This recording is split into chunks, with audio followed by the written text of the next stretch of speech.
In this tutorial, I'm going to teach you how to give the illusion that you are flying like this on a broomstick. So open up your camera app and lock the exposure in white balance. This is an iPhone camera app, and hit record. Start with yourself fully off screen and you're just jumping, taking a small step forward and jumping.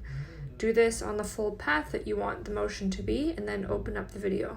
Screenshot it with it completely empty, and then move over, and you're going to screenshot it each time that you're fully up in the air or your subject is. Open up Life Lapse, create a new project, and import photos. Once you have all the photos imported, you're going to press play, and it's going to be kind of slow. So you're going to go to the speed setting and increase the speed so it looks like this. Save the video on the top right corner.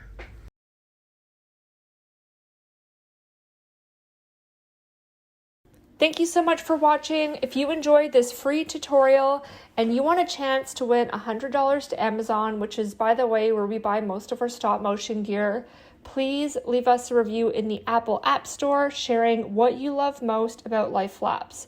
These reviews help us out a lot, and we select a winner each month to get $100 USD to Amazon. All you have to do is go to the Apple App Store, search Life Lapse, scroll down, and then click write a review. Share what you love most about Life Lapse, screenshot it, and then DM it to us on Instagram. This will take you no longer than a minute. You'll be helping us out a ton, and you'll have a chance to win $100. Don't forget to subscribe to our YouTube channel so you can be the first to know when we release new stop motion tutorials.